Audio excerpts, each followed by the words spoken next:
नमस्कार देवी और सज्जनों, मेरा नाम सीए विशाल ठक्कर है और आज मैं आपके सामने एक बहुत ही दिलचस्प कहानी लेकर आया हूं। कौन है ये धन्ना सेठ और क्या करता है, ये हम थोड़ी देर में देखेंगे। पहले कहानी की पृष्ठभूमिका को समझने का प्रयास करते हैं। अकबर और उनके नवरत्न इंक्लूडिंग बीरबल दरबार में बैठे हुए हैं।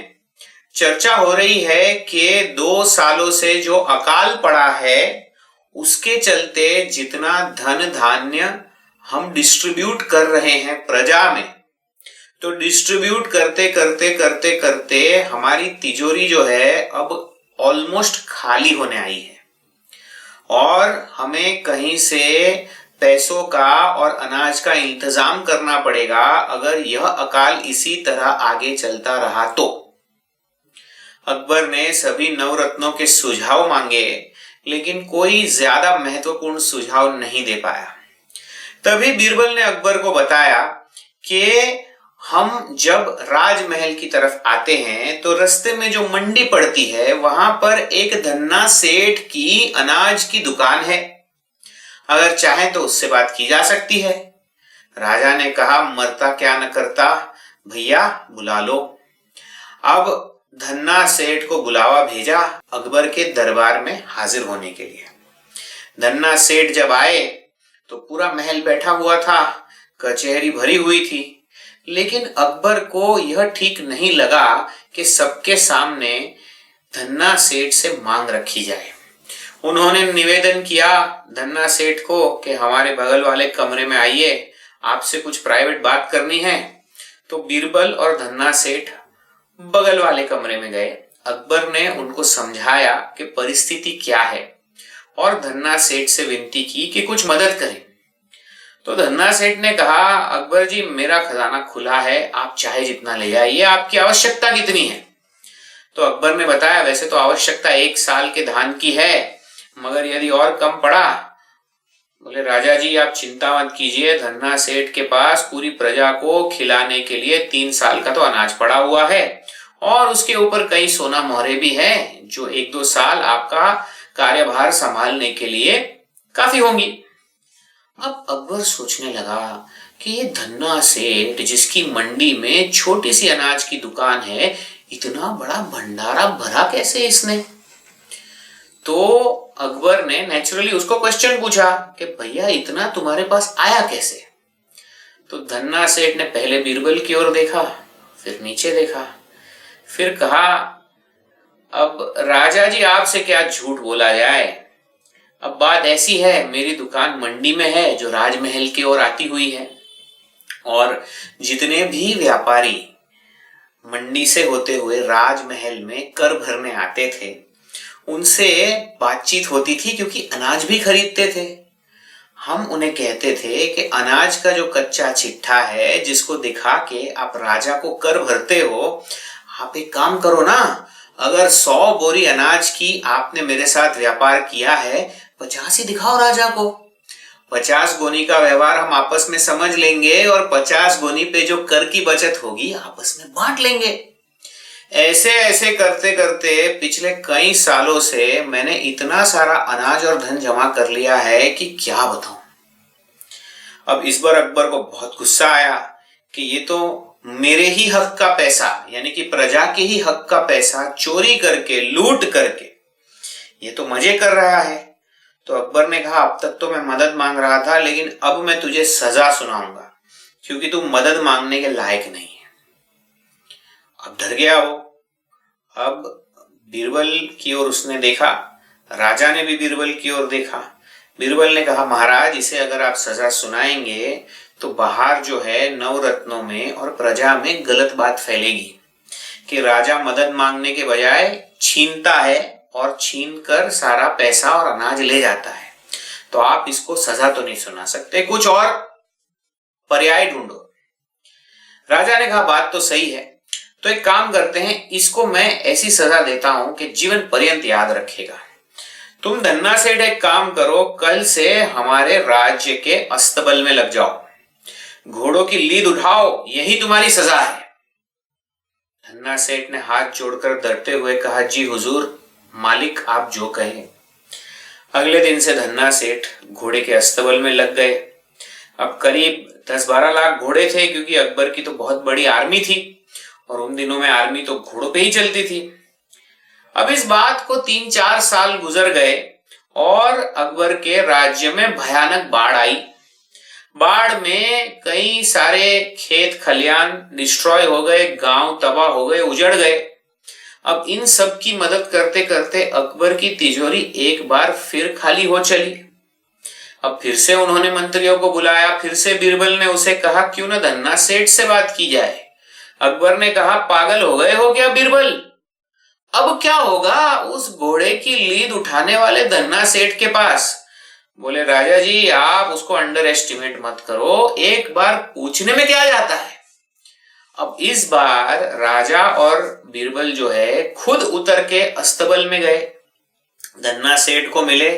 बोले सेठ कैसे चल रहा है। धन्ना सेठ तो वहां पे ऊंची गद्दी लगाकर बैठे थे और 2 लोग उन्हें पंखे डाल रहे थे और बढ़िया से वहां अस्तबल में भी सेट हो गए थे। तो बोले अच्छा है, तुम तो अच्छे सेट हो गए हो। बोले हाँ आप ही की सब कृपा है। बोलो बोलो क्यों याद किया धन्ना सेठ को। तो बोले धन्ना सेठ अब बाढ़ आई है, पैसों की कमी पड़ गई है। अब ये बीरबल बोलता है, राजा को खुद को स्वयं शर्म आई कि शायद इसके पास कुछ हो ना हो। बीरबल कहता है कि धन्ना सेठ मदद करेगा। तो धन्ना सेठ आप मदद कर सकते हो। बोले हाँ कितना पैसा चाहिए।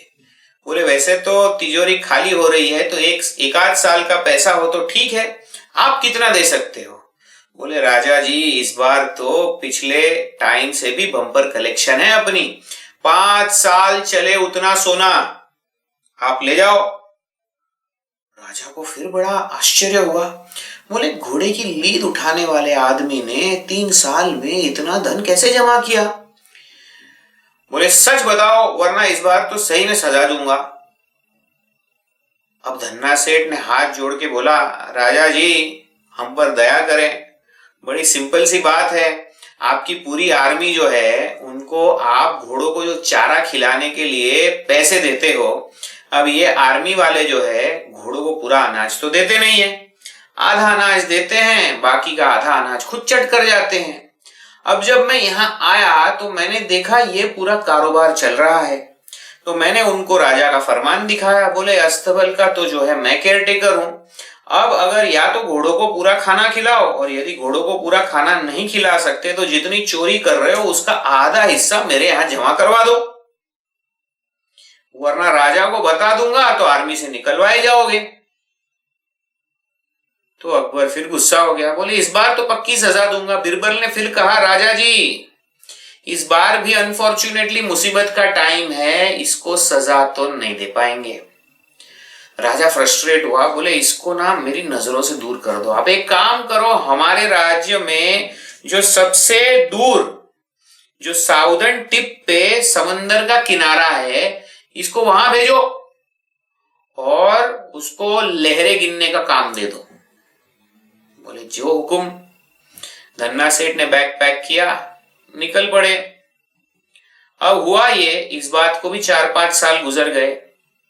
अब इस बार अकबर के ऊपर जो है बाहर के राज्य के बड़े राजा ने चढ़ाई कर दी। लड़ते लड़ते लड़ते लड़ते लड़ते लड़ते अकबर की सेना आधी हो गई, जमीन आधी से ज्यादा चली गई और कॉर्नर होते होते होते होते होते राजा अपने राज्य के फार एंड जहां पे दरिया किनारा होता था वहां पहुंच गए। अब राजा बड़े हताश थे, न महल था न जमीन थी। टेंट में मीटिंग बुलाई सारे मंत्रियों की। वो बोले अब क्या करें। बीरबल ने बोला राजा जी बुरा न माने तो एक बात बोलूं। बोले क्या। बोले धन्ना सेठ से बात करो। बोले बीरबल लगता है लड़ाई के कारण तेरा दिमाग पूरी तरह से भ्रष्ट हो गया है, नष्ट हो गया है। धन्ना सेठ समंदर किनारों पर लहरें गिनता है, शायद जिंदा भी होगा या नहीं पता तो करो। बोले वो सब पता कर लिया, आप मेरे साथ चलो। तो जैसे ही वो चले दरिया किनारे पे उन्होंने एक आलीशान महल देखा जो बिल्कुल अकबर के कैपिटल में अकबर का खुद का था वैसा ही। अब बोले ये इतना बड़ा महल किसका है। बीरबल ने बोला चलो चलो दिखाता हूं मैं सब। महल के पास गए, दरवान को बीरबल ने बोला हमें धन्ना सेठ से मिलना है। तो दरवान ने बोल दिया धन्ना सेठ किसी को मिलता नहीं है, आप चले जाओ यहाँ से, हमारी सेना है वरना आपको तो हम छोड़ेंगे नहीं। बोले आप ऐसे बात मत करो, धन्ना सेठ को जाके बोलो स्वयं अकबर राजा मिलने आए हैं। तो बोले ठीक है, मैं अंदर जाके बात करता हूं, अगर सेठ जी बुलाएंगे तो ठीक है वरना चले जाना। बोले कोई बात नहीं। थोड़ी देर में बुलावा आया, बोले आ जाओ। अब जब अकबर और बीरबल अंदर पहुंचे तो उन्होंने देखा कि राजा के दरबार से भी बड़ा हॉल धन्ना सेठ के महल में था और महल में उनको बिठाया गया, खूब सारा भोजन करवाया, नाश्ता करवाया, चाय पानी दिया। उतने में धन्ना सेठ आए, हीरे जवाहरात मोती सोने की माला सब पहने हुए। पहले तो अकबर ने पहचाना नहीं, बोले कौन भाई? बोले प्रणाम राजा जी, मैं धन्ना सेठ। बोले धन्ना सेठ तू इतना बड़ा आदमी कैसे हो गया? बोले वो छोड़िए, आप ये बताइए मुझे कैसे याद किया? बीरबल ने इस बार बोला, क्योंकि राजा तो बोलने की क्षमता में नहीं था। बीरबल ने बताया कि हमारे ऊपर चढ़ाई की गई, हमारा आधा राज्य चला गया और लड़ते लड़ते हम यहाँ पहुंच गए, सेना भी आधी हो गई है और रिसोर्सेज भी नहीं है, अगर आप कुछ मदद करें। बोले कितनी मदद चाहिए? बोले इस बार तो बहुत बड़ी मदद चाहिए। धन्ना सेठ ने बोला राजा 10 साल तक खत्म न होते रिसोर्सेज और तुम्हारी आधी सेना से 3 गुनी सेना की तैयारी है, ले जाओ। अब अकबर सच में ध्वस्त हो गया, मन से हार गया। बोले धन्ना सेठ तेरे को मैंने इतनी सजा दी, तेरे को इतना ह्यूमिलिएट किया, इतना इंसल्ट किया, फिर भी तू मेरी इतनी मदद कर रहा है। मैं हाथ जोड़ के पूछता हूं, बता तेरे पास इतने रिसोर्सेज इतने कम समय में आए कहां से? धन्ना सेठ ने बोला देखो राजा जी, सब आप ही की कृपा है। अब अकबर को और सरप्राइज हुआ कि ये मेरी इंसल्ट कर रहा है। बोले नहीं, गलत नहीं सोचना राजा जी, आपने जब भी मुझे फरमान लेके यहाँ लहरें गिनने के लिए भेजा तो आते ही मैंने वह फरमान आने वाली हर शिप को बताया और यहाँ पे जो है मैंने अपना कस्टम का ऑफिस डाल दिया। बोले अकबर के राज्य में आने वाली हर शिप के माल में से मुझे आधा हिस्सा मिलना चाहिए, वरना एक भी शिप यहां से आगे नहीं जाएगी, किसी का माल उतरेगा ही नहीं। अब जब राजा का फरमान था तो वो लोग कैसे मना कर सकते थे?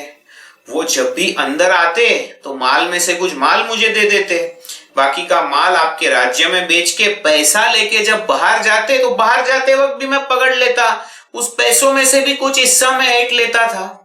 तो इस तरह मैंने इतना पैसा बनाया कि मैं खुद नहीं सोच पाया कि मैं करूं क्या।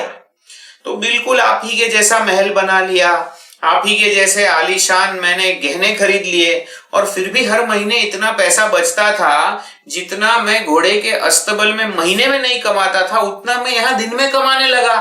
तो फिर मैंने बोला क्यों ना आर्मी तैयार की जाए, कल को अगर कोई मुसीबत आए तो आर्मी काम में आ सकती है। तो अकबर ने बोला भैया फिर तो यार मैं राजा बनने के लायक नहीं हूं, तू ही राजा बन जा। धन्ना सेठ ने हाथ जोड़ के बोला कि राजा जी देखिए, जिसका काम जो करे, मैं व्यापारी हूं, राजा नहीं हूं, मैं राजा नहीं बन सकता, राजा तो आपको ही बनना पड़ेगा। आपका ऐसा फरमान हमारे लिए काफी है, हम धंधा करते रहेंगे। फिर धन्ना सेठ की आर्मी और पैसा लेकर अकबर गए, उन्होंने लड़ाई की और अपना राज्य फिर से जीत लिया। लेकिन धन्ना सेठ के एहसानों को अकबर कभी नहीं भूले। अब मेरा आपसे यह सवाल है कि यह धन्ना सेठ की कहानी से आपको क्या सीखने मिला? कौन से ऐसे 5 फाइनेंशियल लेसन्स हैं जो हमें धन्ना सेठ की कहानी सिखाती है? मुझे कमेंट सेक्शन में लिखकर बताइए कि क्या है आपकी लर्निंग धन्ना सेठ की स्टोरी से। और हाँ, यदि आप मेरी लर्निंग जानना चाहते हैं तो बने रहिए, मैं आपको अगले वीडियो में बताऊंगा top 5 learnings from the story of Dhanna सेठ।